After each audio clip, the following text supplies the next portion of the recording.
called to order. This is an agendized meeting of the Finance Investment Committee at the Vallecitos Water District for Thursday, March 21st, 2024 at 3 p.m. at the district office in the boardroom. Do we have any public or public comment? No, we do not.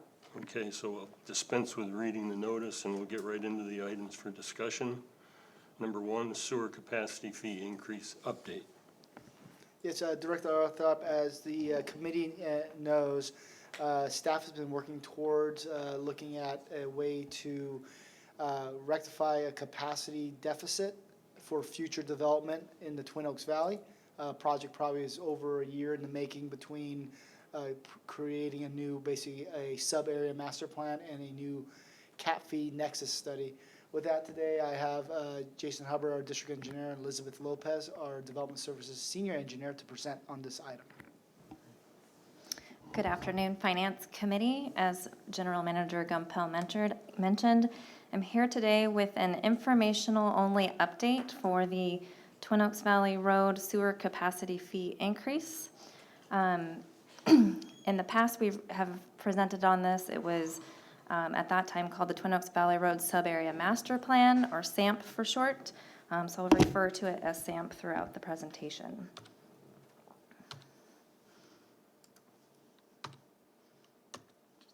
Just move the mouse over.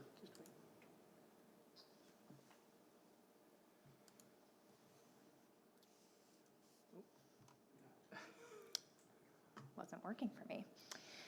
So as you may recall, the board approved a budget for the SAMP in December of 2022. Staff provided a SAMP update to Finance Committee in November of 2023 and Engineering Committee last month. As a reminder, for some background, while working with development projects in the Twin Oaks Valley Road sewer basin area, water and sewer studies for these projects determined existing sewer in Twin Oaks Valley Road is at or over capacity right now for existing sewer connections in the basin. So the part of the district that we're referring to is Twin Oaks Valley Road north of Mission Road, as shown here on the figure. The permanent solution to address the capacity issues in Twin Oaks Valley Road was for the district to build this as a CIP project, but the district needs a funding mechanism to do that. The purpose of the SAMP was to determine how much capital facility fees would need to be increased to fund the Twin Oaks Valley Road sewer improvements as a district CIP. So when I refer to sewer capital facility fees, or CAP fees for short, I'm referencing fees that are paid for by developers when they construct their projects and connect to our sewer system. The SAMP also evaluated options for which properties the proposed increased cap fees would be applied to. The scope of the proposed sewer improvements is shown here on this figure, with Mission Road to the south and Deer Springs to the north. The district's master plan identified this 3.5 mile long capital facility project as SP 31, which was identified in the master plan as needed for future growth. The master plan anticipated future growth in this basin after 2030, and CIP projects needed for growth after 2030 are not always funded through collection of sewer cap fees, which was the case for project SP 31. Sewer improvements shown on this slide are the permanent solution to address the sewer capacity issue in Twin Oaks Valley Road. Alternatively, city and district staff have been working together for a temporary solution to support development moving forward until the Twin Oaks Valley Road sewer can be upsized by the district. And in order for projects to move forward with a temporary solution, we really need to have a funding mechanism approved in order for projects to move forward. So since the last update to Finance Committee in November, the proposed project cost for these sewer improvements and the proposed fee increase have been finalized, and that's why we're here today, is to update you on that. The proposed Twin Oaks Valley Road project cost is about $26.2 million. Our existing sewer cap fee is $16,506 per EDU. One EDU is equivalent of a typical single-family home connection. The proposed fee to fund this sewer improvement project is $20,059 per EDU, which is a proposed $3,553 increase per EDU. Public outreach has started. Staff has been working with developers on projects currently processing projects in this sewer basin, which are impacted by these deficiencies. We started public outreach last week, sorry, not May 14th, but March 14th. And feedback at that meeting was positive. The developers, we shared with them the proposed fee increase that we'll be bringing to the board for consideration in the next couple of months, and they didn't seem to have any opposition to the proposed fee increase or the concept of the permanent solution of basically increasing fees to fund this as a district CIP project. Next steps are outreach to the BIA. We intend to do that next week to solicit input on the proposed fee increase. After that, we'll be scheduling a board workshop with public involvement. We're currently targeting May, depending on what our feedback is from the BIA. And then after that, we'll bring forward a recommendation to the board to increase the sewer capital facility fee in accordance with the Mitigation Fee Act requirements. So that was my presentation, and I can take any questions. Yeah, I was wondering, have you heard from any developers outside the sewer basin? Not so far, no. All right, and do these developers have projects elsewhere in the district? Some of the developer consultants do, but the Yeah. specific developers, I do believe, do not. I'm just a little bit concerned with the effect of the postage stamp rate as far as affecting every project in the district, but Definitely understood, and I'm sure we'll get some comments on that. Our current fee structure is a postage stamp rate for the entire district, both for water and sewer. Right. So sticking with the same methodologies provides more defensibility, because if we went with a different rate structure, we'd have to create a brand new administrative document, and it'd be starting the process all over. all right, thank you.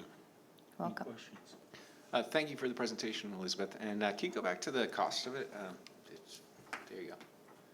$2,059. And I know that this has to be, it's guided by some guidelines, but like, can't you just round up on just the $40 there, the 41?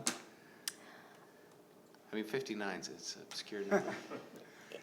I get that. So with the mitigation fee act, kind of like Prop 218, we have to show a nexus for the dollar, so it gets round. We can Down round to up. the exact. We can round up kind of to the nearest dollar. That's the only thing it really allows us Wow. to do. So unfortunately, and it sounds trivial, but it's really important that that administrative record be followed all the way through. And if there's a break in that chain, including a rounding error, the whole thing can be challenged. Great. Well, this was a test and you guys passed, so, I like you. whole numbers better too. yeah. At least get it to 60, right? All right, if there's no other questions, thank you for the presentation. Appreciate it. You're welcome. Okay, our next item, number 2, is the operating budget.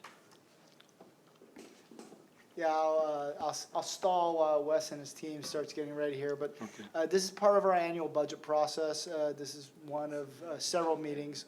The last meeting, we went over budget actuals from last fiscal year, and now today we'll be going over our operating budget as proposed moving forward.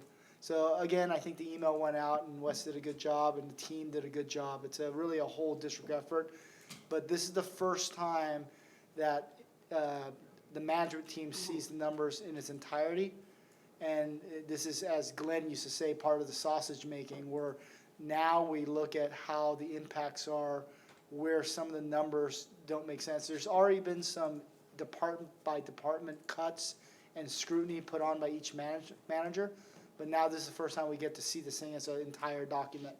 So this is just step one in an iterative process. And this is kind of where the finance committee gets to see and be part of that process. With that, Wes, I'll hand it over to you. Thank you for stalling, James. I appreciate that. Good afternoon. Welcome to the second Finance Committee meeting in the budget process. Today's meeting should be very exciting. We have a lot of information. So here's a welcome back party page. Today we're going to have, I sent out the email on Tuesday with all the details. Hopefully you had a chance to take a look at the materials and services sheets, tie out to the draft budget. I will show you how those flow through today. But all those details are what we work on for a very long time. So let's see, the agenda for today.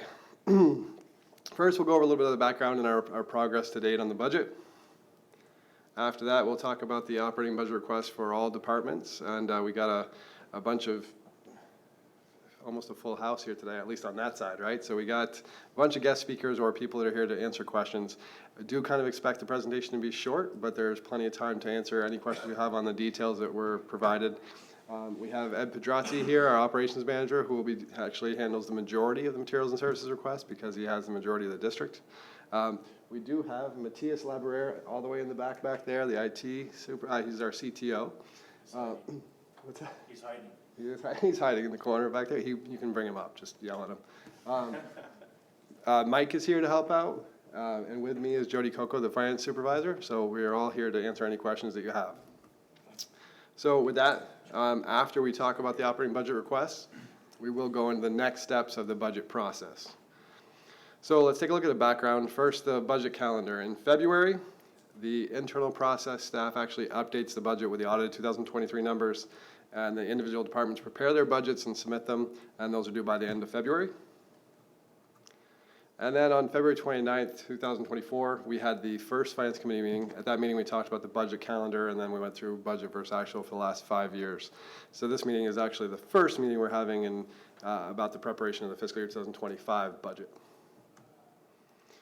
And then in March, once we get the requests from departments, we actually compile them into the operating budget. We finish up the current year's projections. So for 2024, we've now done the projections to the end of this year based on the status as of like March. So we just kind of roll that forward for the next 3 or 4 months. We're working on the future personnel and payroll estimates, still working on completing those, hopefully have them done by the end of March. And then we'll be working on the debt service forecast as well this month.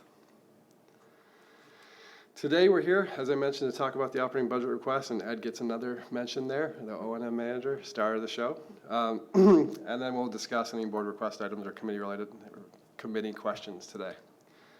So to get it started, I did this last year, so before I go into this slide, I think it's important to do it this year, especially since we have a new committee member. So I'm going to stop sharing my screen and kind of go into something that I want to show you. So I mentioned that, especially in operations, they really start working on the detail to the budget in November. So they work on the budget for 4 months or so, and they go into it line by line. Ed gets the submissions from his staff. So hopefully this comes up well enough. So this is what Ed submits to the finance department in February, end of February. And it's pretty impressive because you can see that, there may be, I'm not sure how many, probably 1,000 or 2 line items here we have in details.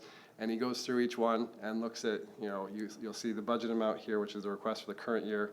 Over on the right is the previous. So he compares it to last year's request, especially if it's a recurring item, and then says, there's a change there, what is it and what caused it? So there's a comment over on the right that says, this resulted from a price increase, or this resulted from, replacement, things like that. So he analyzes the whole thing. New items are also analyzed. So there's a lot of work, a lot of detail, a lot of information that goes into putting this together. So it's not just taking last year's, increasing it for this year's. We really do a good analysis on the entire budget. So just wanted to brag about Ed for a little bit. Now I'll move on to the presentation again. So let me share this. That wasn't very much. I know he deserves more. He does. It's the only time you're blushing. You're blushing. No, I'm always ready. Okay, so back to this slide. This is this chart here shows the water operating expenses for 2024. And the reason I'm showing this is because I really think it's important to stress that of the $51.1 million in water operating expenses, $36.8 million, or 72%, is for water purchases. So that's completely uncontrollable to the district. We have to purchase that water, so we have no control over 72% of our costs. The remaining 28%, while controllable, 21% of that is salaries and benefits. So unless we were to look at layoffs or things like that, and I hate to say that you even mention that word, it's relatively uncontrollable, which leaves us with about 3.7% or $3.7 million, or 7% of the total operating budget that we'll be talking about today, that is actually kind of controllable. You can't cut it all as we go to cease operations, but that's what we'll be looking at today, 7% of the total operating budget. So getting into that for water, next I want to kind of show you how the documents I sent flow through and get to the operating budget. So just a little flow chart. This is an excerpt from pages 4 and 5 of the Water Materials and Services sheet that I sent over. And we can see the top shows the department and the department requesting the items. On the left also you see a line number there. That's actually really good for reference purposes. If I'm referring to a line or trying to point something out, I'll refer to that line number and then the page. We also have so we have materials and supplies for water quality and outside services for water quality. The next column you see is the requested by, so it's the supervisor that's actually requesting the item. And all the way to the right is whether it's recurring or not. So we go through all of our expenses, and if they're recurring year to year, they're marked as R. If they're a new one, they're left, they're not recurring, so we can identify the ones that are one-time, non-recurring items that are being requested this year that won't be in future budgets or haven't been in the budget before. So from there, this is just a smaller version of that, so I can show you how it flows through. And that flows through to the operating budget. This is page 12 of the water operating budget draft that I sent over. And on page 12, you'll see the water quality department. And the $75,000 in materials and supplies from the detail flows to that over here on the right and is rolled up. And then the outside services, the $31,000 flows over and is rolled up to the $31,000 on page 12. And of course, the last thing in the department is the cost of labor. And the cost of labor actually is still the same as last year. We're just starting to work on labor now, so the numbers have not changed yet. That'll be brought forward and presented at the next meeting on April 9th. So for now, they're the same, so we're only looking at the changes in the operating expenses. And the total water quality budget on page 12 is $163,000 shown here, and I'll show you how that rolls up to the summary page in the budget, which is this next slide. So this is on page 11 of the water operating budget, and it's a summary of all the departments. Before I go into the water quality roll-up, I did want to show that this column over here on the right, the 23 to 24 budget to budget comparison, or 24 to 25, sorry. That column is shown for presentation purposes only. It's not actually in the document that I sent to you. We put it here so we can kind of do some analytics and explain those to you. So all this is taking the difference from one budget year to the next and subtracting it to get the variances. So I'll go into that in a minute, but first I want to show you there's a 163. So the water quality rolls up to there, and all the departments actually have their detail pages that roll up to the summary page at that level. So now looking at the total variance, 24 to 25, our total operating budget request or variance is $192,000 or 1.34%. So really our controllable costs are going up by 1.34%, which is a minimal increase, and we've really kept them in line. So. And this is, again, James mentioned, this is the first pass. So we just got the initial requests. We haven't done a lot of revising and refining or looking at areas to, that could be, there could be reductions. And it's still only 1.34%. But going into the major reasons for the changes from year to year, first, pumping is budgeted to increase by $153,000. The next biggest increase would be the buildings and grounds, just next in line, not next actual biggest, at $69,000 increase. And last would be the information technology increase of $109,000. So looking at the detail of those, why they went up by that amount. The $153,000 in pumping, this is from page 12 of the draft water operating budget. And we can see here that power is budgeted to increase by $155,000. At the last meeting we had, excuse me, I got this cold I'm trying to fight off. My head is like, yeah. So at the last finance committee meeting we had, we talked about the solar and what had happened with SDG&E and how they delayed it a year in giving us our credits, and when they did, their billing was all messed up, and it was just like a year-long sort of back and forth with them. Yeah, Wes, I've got a question about that. It's showing here, and I think I know the reason why before I even ask it, but the projected power here is 746,000, but the revenue from the pumping charge was I don't have it in front of me, but it was like 300,000 or something. Yeah. Is that due to that timing issue with the power bill? It's kind of because the power charges here projected, these should be pretty accurate at the 746 now because we've got things squared away. the not knowing what power charges were going to be has affected our pumping cost recovery, the way we've set that up. We need to revisit how much we're charging for the pumping cost recovery. We really need to get into the pumping zones. And we do have a plan to actually bring that forward in the future and discuss that with the board. They're too low right now, but there's been a lot of confusion over the last 2-3 years about what was going on with solar and how much we were going to be charged. So it was really hard to determine how to pass that through. But you'll see the actuals are $895,000. That was the 15 months that we actually had to put into 23 because they hadn't billed us. Gotcha. And then we only budgeted 559 because it was so low in 22. They were like, oh, look, we're saving lots of money. But then we ended up getting 15 months of bills. So the actual should be closer to 746. So projected is like 746, and we're actually budgeting $714,000 for this year for pumping. And then we'll have to revisit the pumping cost recovery and how much of that we're collecting. Yeah, it seems to me at one point for the pumping charge revenue, we were shooting for like 90 or 95% Yeah. recovery.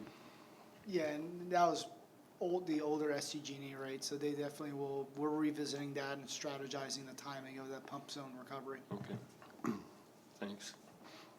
So, with that, basically the budget last year was too low. We budgeted $559,000 because we hadn't seen the full billing from the previous year, so our best estimates were what we had previously, and it just ended up being too low. So now we're back in line, and we believe 714 should be more representative of what the power cost will be for pumping. So that results in an increase of $155,000. So back to the summary page. The next one I wanted to talk about is the increase in buildings and grounds of $69,000. So looking at that, this is on page 13, and the biggest increase there is in outside services. So looking at the $41,000 increase, this is from page 11 of the details, so the water materials and supplies sheet that we sent out.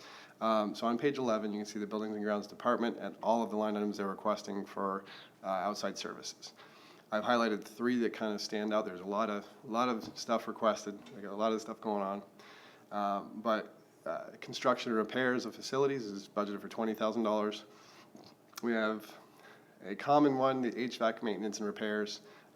We've got a lot of stuff going on with our HVAC system, but we're actually looking at replacing it. So hopefully we'll be transitioning to a completely new HVAC system in the future. I don't know that that'll mean the costs go down that much. I would know more about that.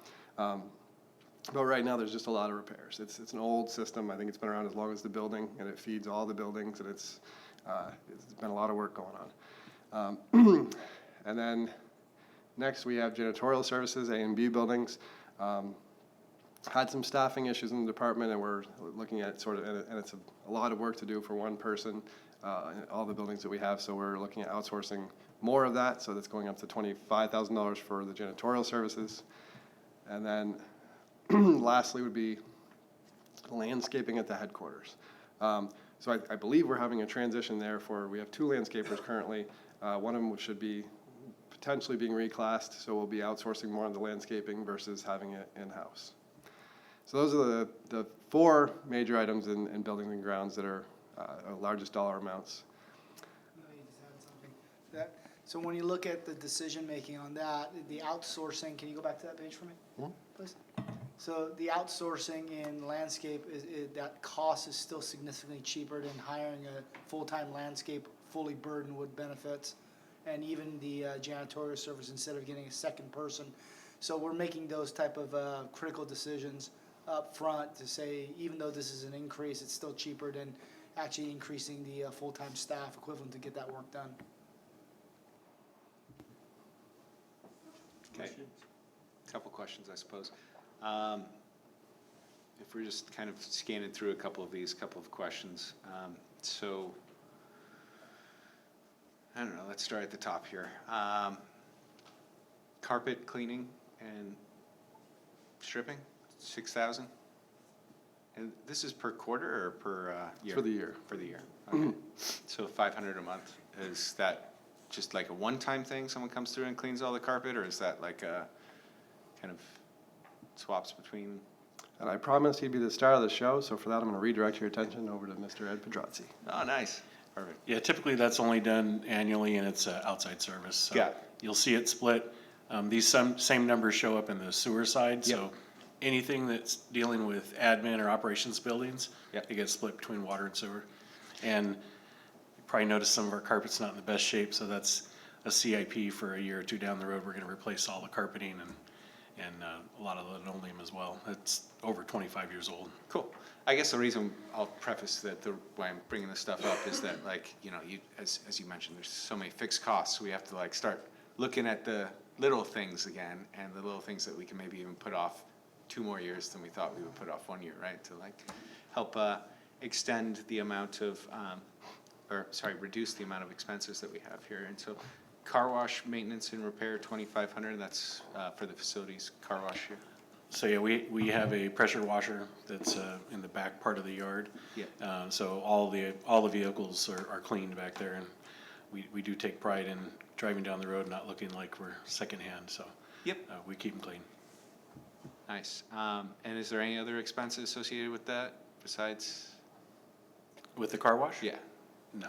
I'm just wondering if it's cheaper to give everyone a key fob to Soapy Joe's or whatever. Well, I don't think our dump truck and backhoe is gonna Oh, fit yeah, through yeah, there, good so. point, good point, good Or our Vactors. Good point. Awesome.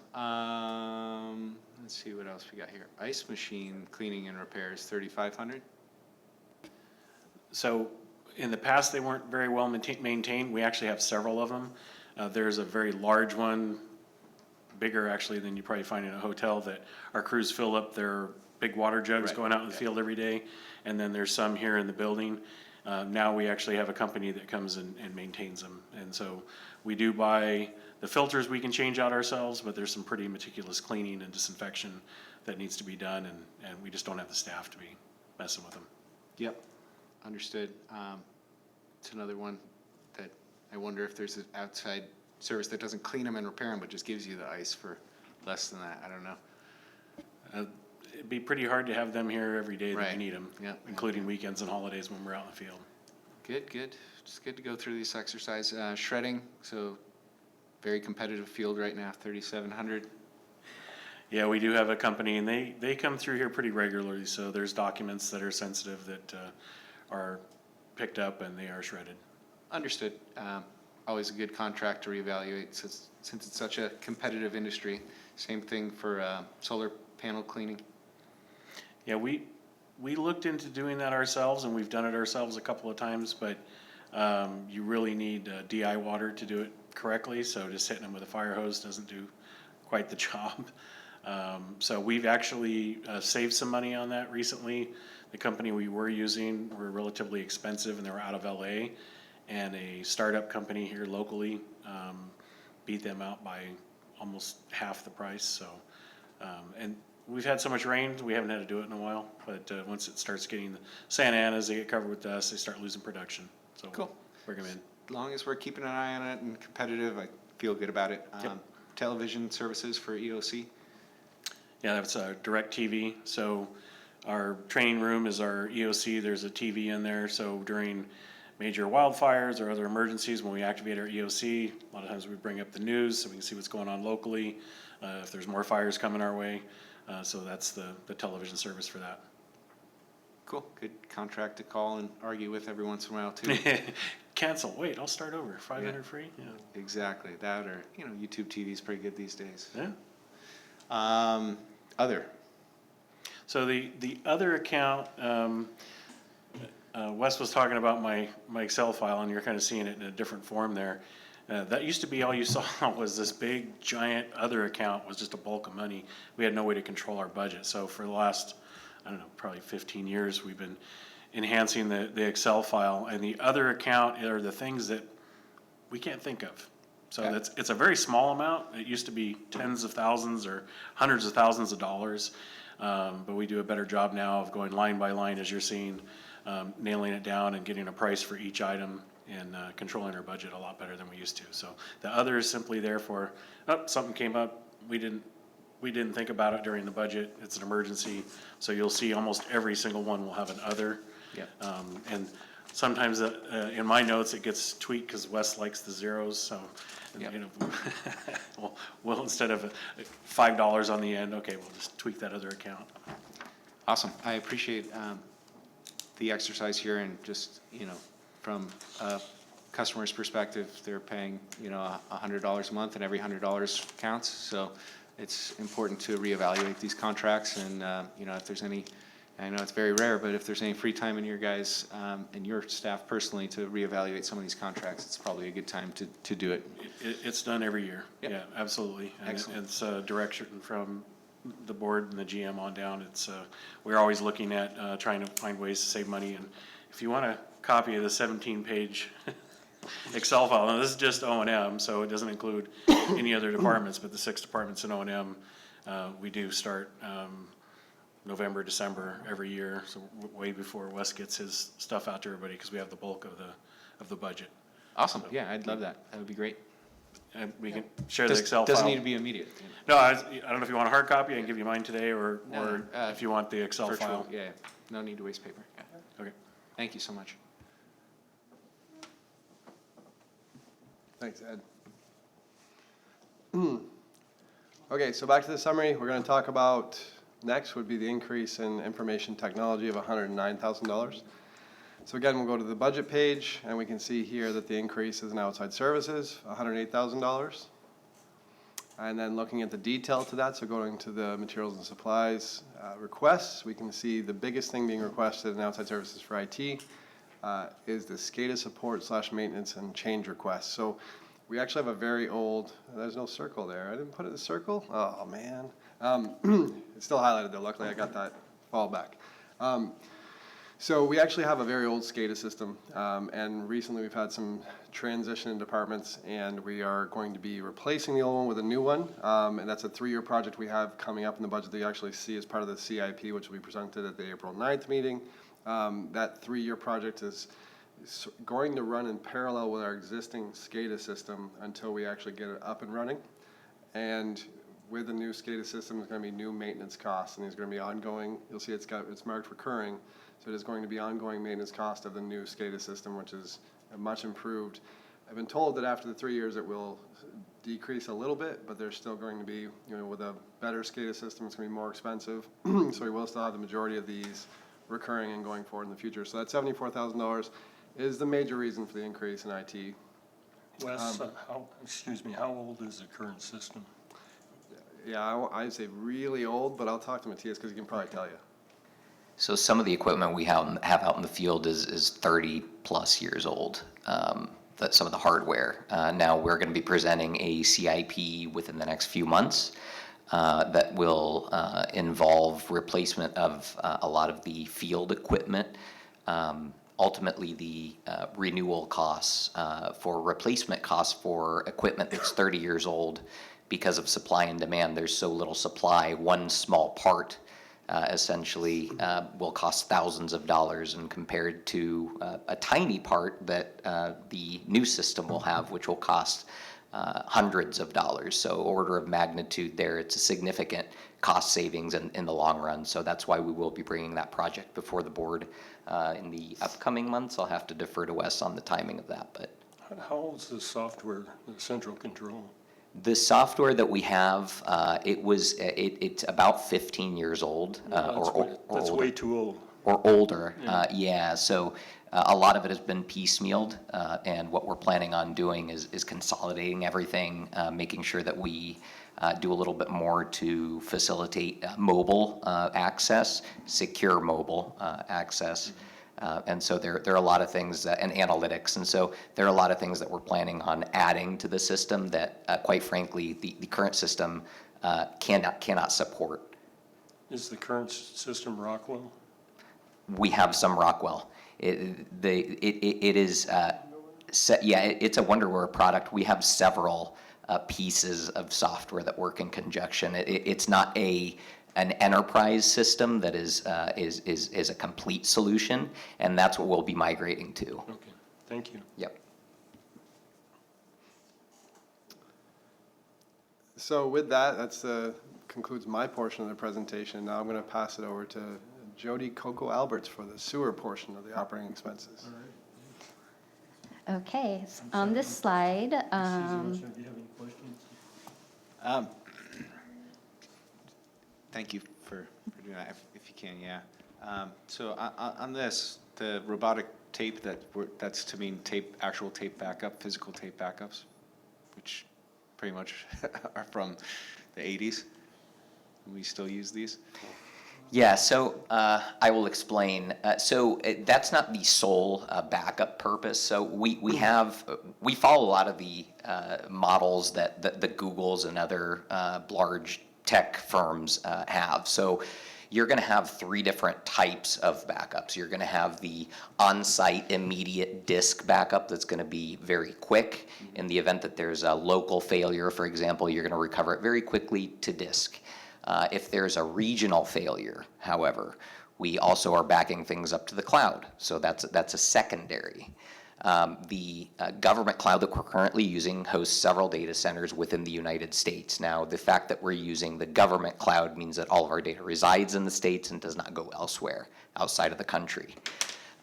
The recovery period for and I apologize for getting too far into the weeds, but the recovery period for a restore on cloud, if it's significant data, could be a long time.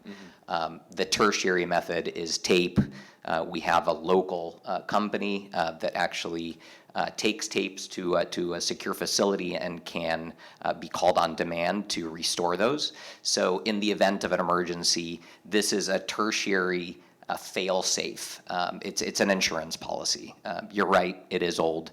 But just like, some of the Las Vegas hotels are still running AS400s. Sure. We used to run them in Encinitas. But Cobalt they and work. stuff, yeah. That's exactly right. But I guess I just don't get, like, why not just back it up to a traditional hard drive and throw it in a EMP bag and put it in a safe? Because hard drives actually have the spinning disks in them. The life cycle of a hard drive when compared to a tape, that's why a lot of the old films, you have their film, right?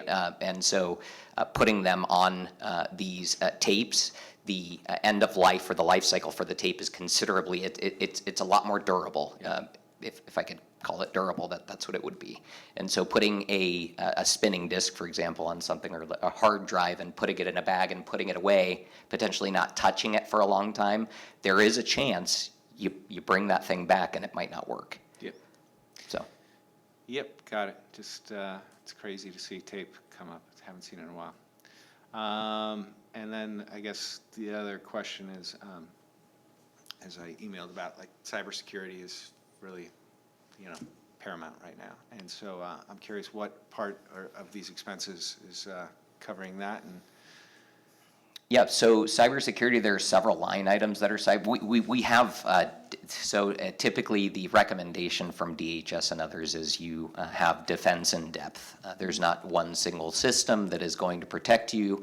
What you do is have several layers so that you are then informed when something does happen. You have multiple responses, some of which are automated, others are manual if we have to have any manual remediation. Line number 491 is one of the security line items, and SecureWorks is a company that does security. It's a Fortune company. They used to be Dell. Dell purchased them and then spun them back out, but SecureWorks is a pretty large player in the cyber defense space. We utilize them. We're copying a lot of our information over them, having their analysts review that and call us on off hours, for example, if anything comes up. So that is one of them.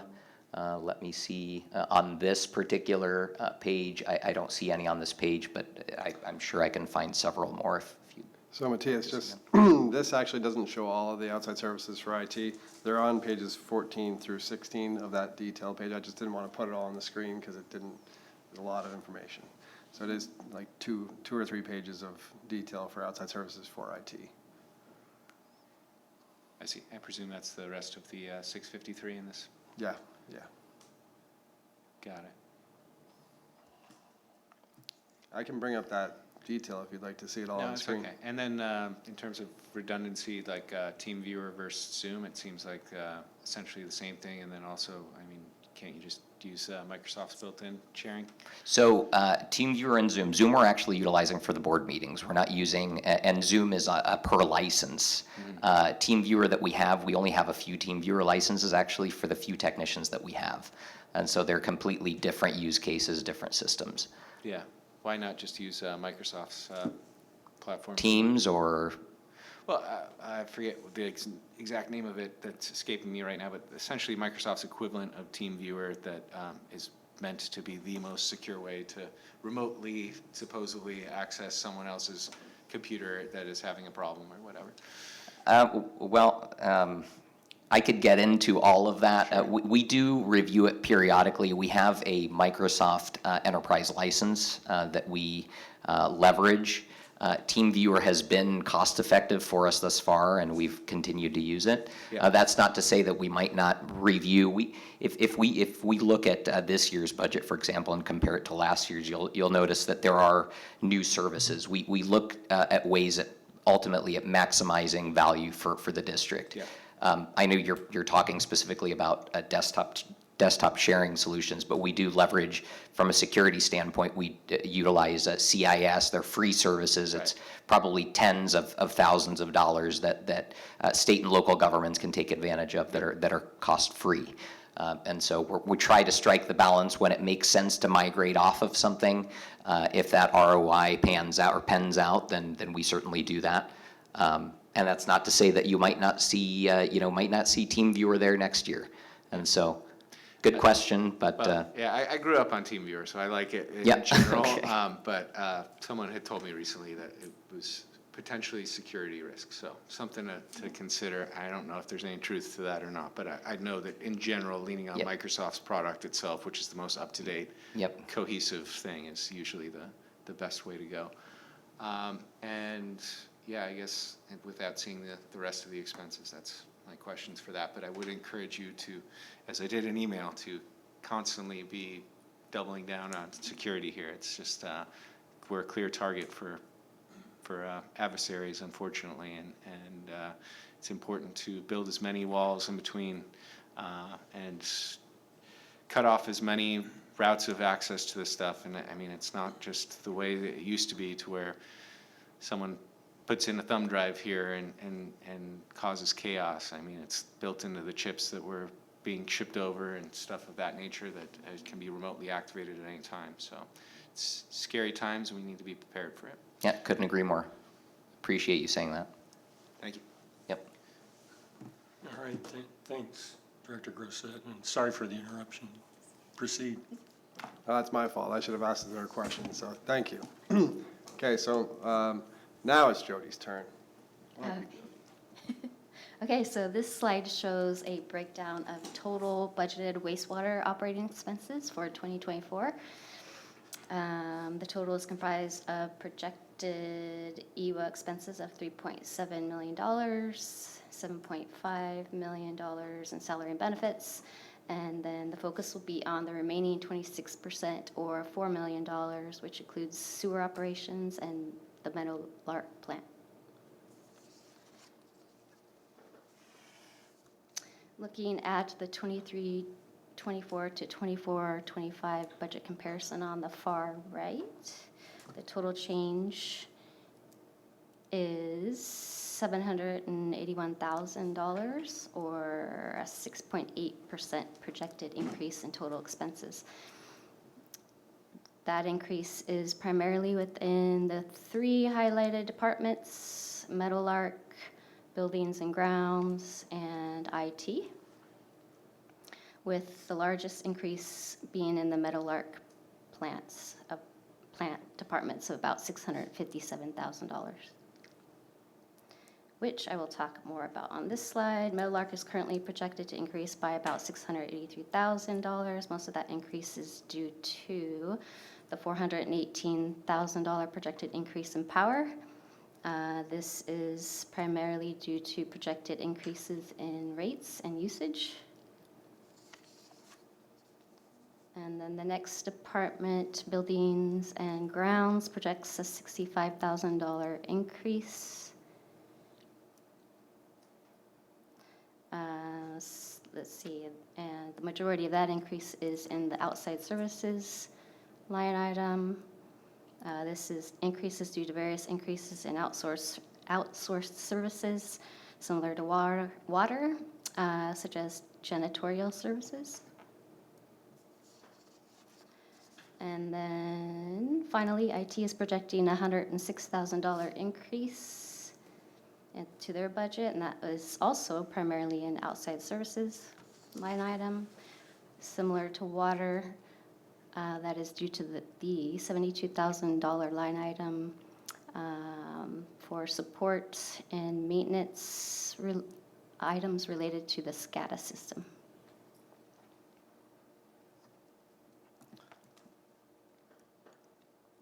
So with that, that's the end of the detailed presentation. So if there are any other questions on the details, we'll stop and kind of take those now before we get into the next steps on the budget process.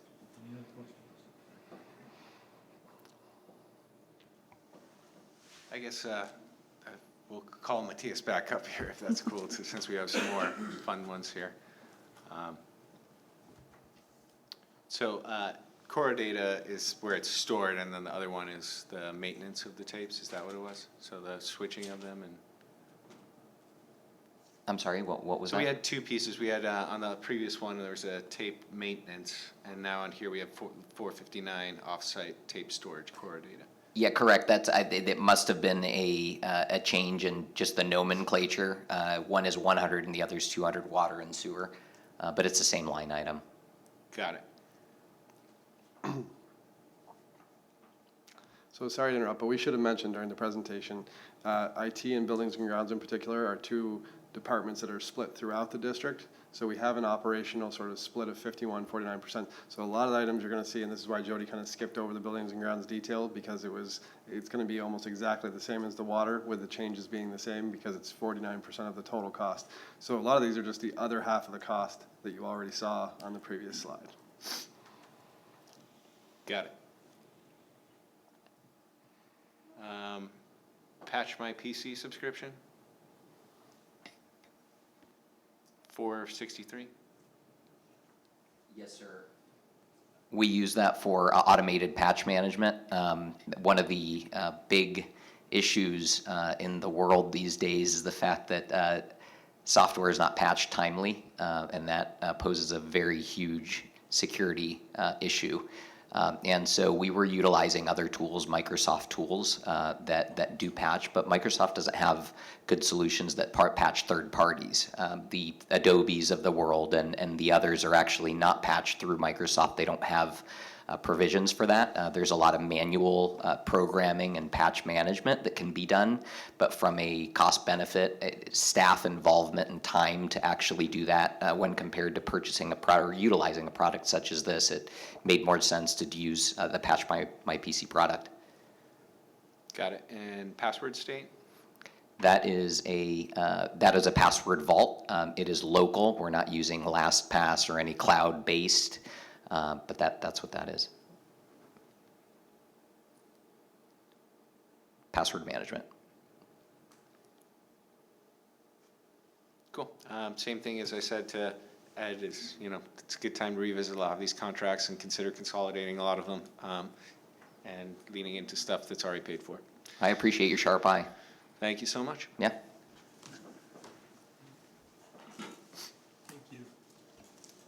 Okay, with that, Jody will do the rest of the presentation again. Okay, and next are the future budget calendar items. In April, Finance will continue to revise, refine, and review the operating budget. And on April 9th, we have a Finance Committee meeting scheduled to go over the capital budget requests, salary and benefit estimates, and operating budget changes, including water cost estimates and the revenue requirements. And then in May, Finance will complete the 5-year and 10-year reserve projections, and management staff will revise and refine the first draft proposed budget. And in May, we have 2 full board workshops On the 1st, we'll go over the draft budget update, discuss board requested items, and then on the 15th will be a first review of the proposed budget. And then finally in June, management staff will continue to revise and refine the draft proposed budget, and the budget will go to the full board for approval on June 5th.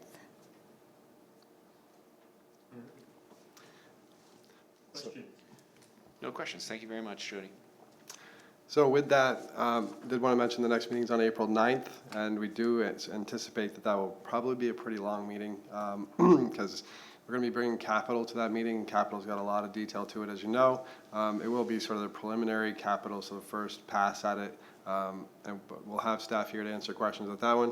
And we'll also be going over preliminary salaries and benefits, which is always a big item as well. Lots of detail there. So those two may take up some time, but that should be an exciting meeting. And then we'll do the best we can to work on the water cost estimates at that meeting, depending on what information we have from the Water Authority. To date, Mike actually attended a meeting, I think it was last week, and there wasn't a whole lot of information given. So they've cut down their meetings and given us less information this year. So we'll see what we have by the April 9th meeting. Exactly the opposite of what they said they would do. Exactly. I think it's a reaction to what they did last year where they gave a preliminary estimate and they had a lot of backlash. Yeah, I think they're trying to avoid that. give less time. Yeah, I was gonna ask what the status of detailed information from the Water Authority, but you answered that. Forthcoming. And we'll give you an update at the April 9th meeting with whatever information we have available at that time. Thanks. Thanks, Mike. As the committee knows, the water rates from the wholesale water rates is gonna be the main driver of cost for us, even with modifications of the budget. But that being said, I want to encourage the committee members as they go through the line items in detail, if you so choose, that Wes provided, and you have questions, please send the email to Wes. If you have any questions, copy me, and then we'll come back with answers, either before the next committee, or at least at the next committee, we come back with any adjustments and answers to those questions. Okay, great. Understood. Thank you. Anything else? No, thank you very much for the thoughtful presentations and in-depth look here. As I mentioned before, I just encourage everyone to carefully look at this stuff. It all matters to our customers. Every bit of it, every $50, every $100 counts. So all adds up. Great. All right, with that, I think we're adjourned. Thank you. Thank you.